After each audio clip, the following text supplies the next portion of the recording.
Hello fellow gardeners, welcome back to my channel. My name is Alice and I'm the Red Soil Gardener. Fellow gardeners, today I just thought let's try something different. There is another method of propagating. So I would like to introduce to you propagating in water. Now I've chosen two plants that are my favorite also. One is the arrowhead and the other is the spider plant. So I think we need to get started.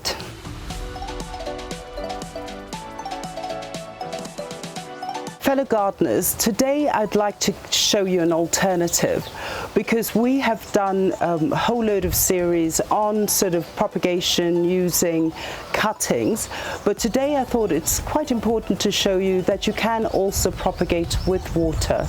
And the two plants I have chosen is the spider plant and the arrowhead because they're quite simple to kickstart a water propagation. I'm going to start with the spider plant. This is a spider plant. There are over 2,000 varieties of spider plants. The one I have is this one, which has got stripes. It's a variegated version, but you can also have in Kenya is that you have the dark green one, which we'll show you later in a shot. Now the beauty about spider plants is that you can have them indoors.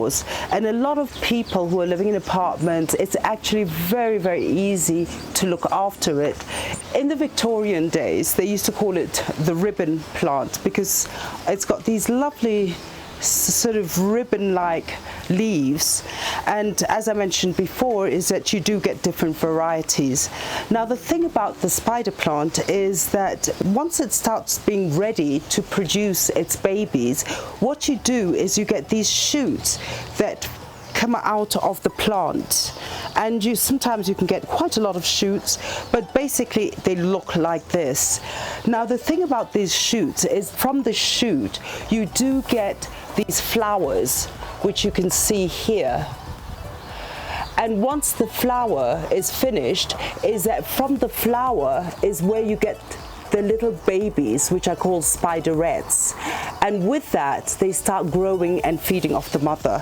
From there you get these sort of things appearing.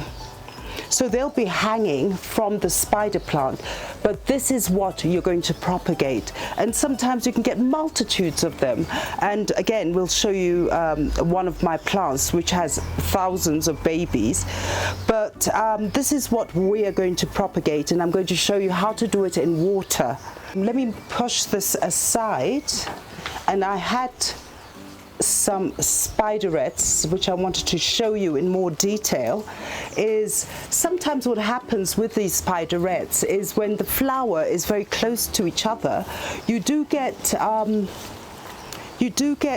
many little spiderettes all sort of linked together. You can see that this is a baby here and there's another baby here, but it's okay because in the end it means that you get a really full blossom of leaves. So what I'm going to show you now is I'm going to snip some of that stem, and you could use a wine glass, and basically all you do is just let me add some more water in there.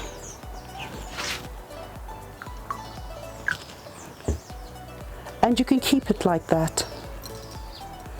And then soon what you'll find is it's going to start rooting, and there's your one propagation. This you could use actually in the kitchen, on a kitchen sill, decorative, or have many of these wine glasses on a shelf, and it does look very pretty. The other type of decoration is you could actually even just have it in a longer vase, you know, and then you can watch it grow. And as you see, after a while you get so many roots there, all those lovely white roots as it's growing. But make sure that when you do put the plant in water, don't cover it further than the crown. Don't go above, because otherwise it'll start rotting. So just have it just above the water, and you could add stones inside like what I've done. So basically I just went and bought these lovely stones just to give it a decoration. I bought these stones with a bluish tint. I think they're, I'm not sure, limestone or something, but you can decorate that inside, and then you're watching it grow. I love watching the roots grow, by the way. Now the other thing is for propagating is that if you sort of desperate and you wanted to do your spider and you don't have any bottles or whatever, is just get your little spiderette. I'm just going to take some of the stem out, and then have a little bowl like this, which is also quite decorative. And what I've done inside the bowl is I've just taken some tissue paper and I've folded it many times, as in like that, and I put it in the bowl, and I'm going to throw some water in it, just like that, so it's moist. Again, we don't want to overwater. So what I'm going to do with this spiderette, I'm just going to let it sit in there. Yeah, I could even add another one. And just keep watering it. And it's great sort of for your dining table, like even if you have friends and you didn't have anything to put on your, like flowers, whatever, you just bring out your spiderettes in water, and while you're doing that, you know that it's growing at the same time. Isn't that wonderful? Okay, so we have that. So basically what you can do is, as we mentioned, when you're propagating, is don't forget, the shoot will come out and then you get the flower and then you get your little spiderettes. Make sure that you have a really good nodes or roots at the bottom, and then you could place it in water and make sure you don't go over the crowns of the plants, because you don't want the water to get dirty from the rotting of the leaves. And there you are, you've already propagated with water. The other method is, of course, is planting it in soil. And so here I have my really good potting soil with a bit of compost and everything. I'm going to just make a hole in here like this, and what I'm going to do is I'm going to take my spiderette and I'm going to just grow it in soil. I mean, so you have a chance of either growing it in water or growing it in soil. I'm just going to cut that stem, because one doesn't really need it anymore. And I'm just going to plonk it in there and cover it really well. There you go. So there you go. Another method of growing your spider plant. So we've talked about the spider plant, about water propagation. The other one I want to talk about is the arrowhead. The arrowhead is actually a very interesting plant, and they're quite sturdy. A lot of people use them for hanging baskets and also for ground cover, but they do spread because they do get a vine, and that I'll show you where the roots come from, but they do spread. So if you want an area, for example, with a lot of ground cover, do use the arrowhead, because basically is once you've planted it, you're guaranteed that your whole flower bed will get that ground cover. So when you're propagating an arrowhead, so you would wonder, where are you going to start cutting? Now what I wanted to show you as I pulled this one out is wherever you get the junction is you get a node. And if you see that this is where the root starts, from the junction on the node, and if you look at all these other roots, that's where the junction is. So now if I was to take this plant and propagate it, I would have to cut it just below the junction with the node. Now I'm just looking at this plant because on one hand I could actually, if you look at the leaf here, and you also see again the junction with the node, and I'm wondering whether I could use that for propagation, and I think I will. So what I do is, don't forget to sterilize, but what I do is I'm going to cut just below there, like that.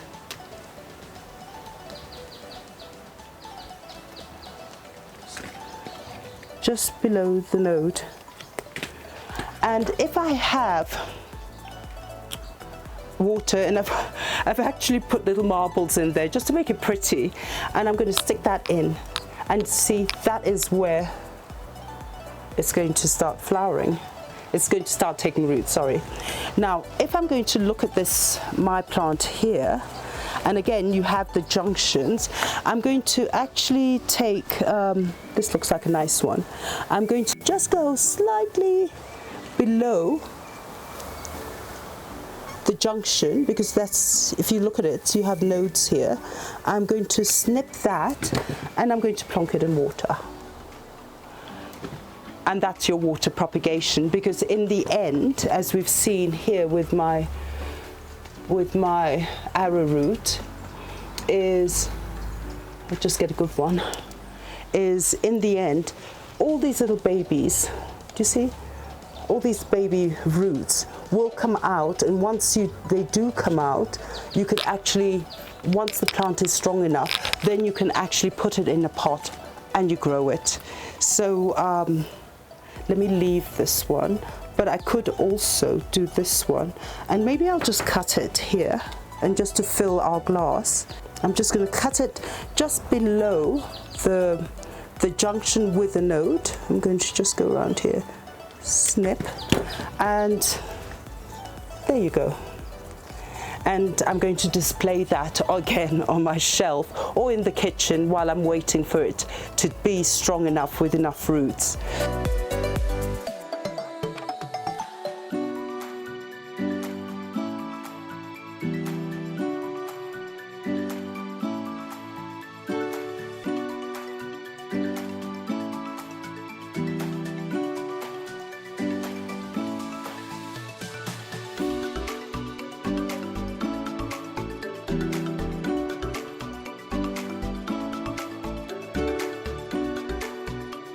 Thank you, fellow gardeners. I hope you've learned something about the arrowhead plant, and our beautiful spiders. And don't forget to share and like, and also subscribe to my channel. And don't forget to press that notification button. And if you do have any comments and you want to share them, please just go into my channel and post what you would like to discuss. Maybe we can all share it, and maybe you could teach me something. Thank you so much, and have a lovely day. Thank you.